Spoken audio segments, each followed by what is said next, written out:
The MCU is back. Or is it that the Guardians are back? I think that although the Guardians are very much part of the MCU, I do think that it is its own separate thing. Something right out of the mind of James Gunn. Guardians 3 is fantastic. It exceeded expectations in every way. Now, it is not perfect. It has an 80% on Rotten Tomatoes, but it deserves more love in my opinion. I don't care about the critics, but it is weird how highly they usually rate the MCU, and compared to that, this feels less. I do think the audience will eat this movie up and it will have very long legs at the box office. This movie is all about Rocket. The central plot revolves around saving Rocket. Now it is silly how they have to save him. They basically have to do a side quest kind of thing to obtain something.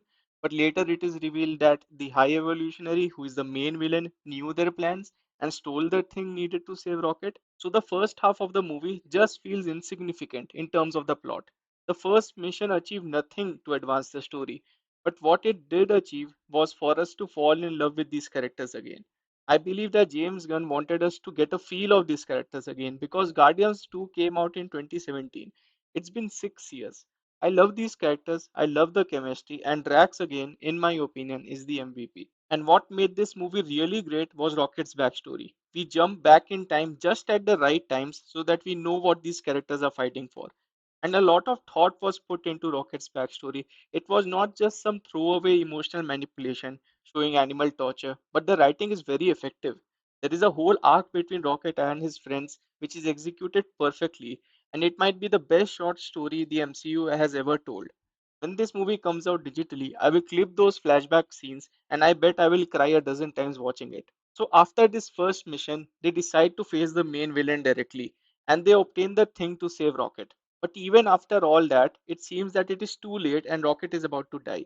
He has this amazing dream sequence with his friends who died, and I was really devastated. For a moment, I thought he was about to die. But Star Lord keeps pumping Rocket's chest, and Rocket is back. This was beautifully done, and the moment that made me really emotional was when the whole team heard Rocket's voice through their earpieces. You could tell that these people love each other, and that love permeates through the screen. Then a huge CGI fight erupts because, well, it's the MCU after all, and our heroes end up on top saving everyone. For a moment, I thought Star Lord will die, but he is saved by Adam Warlock.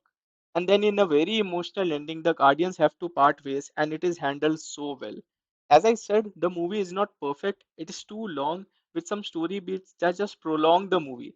But this movie reminds us that it is not the story we care for, it is all about the characters. Sure, not all the jokes land, many don't, but it's like when you have a group of friends over and you are having a great time. They are cracking the lamest jokes, but you still like it. That is how I feel about the Guardians. But what really made this movie top tier MCU is Rocket's story. It is the emotional core and hook of the story. That hook is so important in a superhero movie. You don't care about some mission with fancy words or tech that doesn't make sense or some CGI fight. You want Rocket to live. I also love the villain. He was just a plain bad guy. I know villains with motivations are cool. It's refreshing to see someone so irredeemable that you just want him to die. I even liked Adam Warlock. I don't know why people hate him in the movie. I do think he has a role. Yes, he felt a little flat in the beginning, but he grew as the movie progressed. I loved how they handled Gamora and Peter in the movie. It is actually a lot deeper and more profound than it had any right to be. The idea is that when two people fall in love, is it just because of the instant connection, or is it about how they met and the circumstances? I loved how it played out, and Peter realized that it is just not the same, and I adore how they ended it. Is it ironic that the current CEO of DC Studios has delivered the best MCU movie since Spider-Man No Way Home?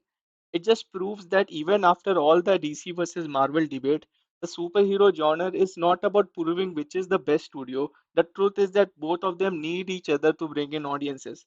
The general movie going public just want a nice experience at the movies. It is no coincidence that Ant-Man 3 and Shazam 2 both underperformed.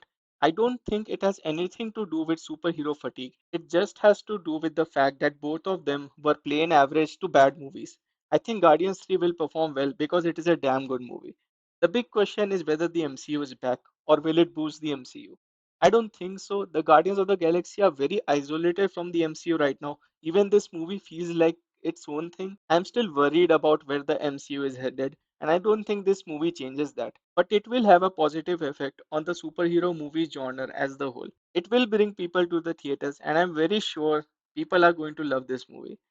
Those were my thoughts on the movie. Please do subscribe to the channel to support the content and do let me know what you thought in the comment section.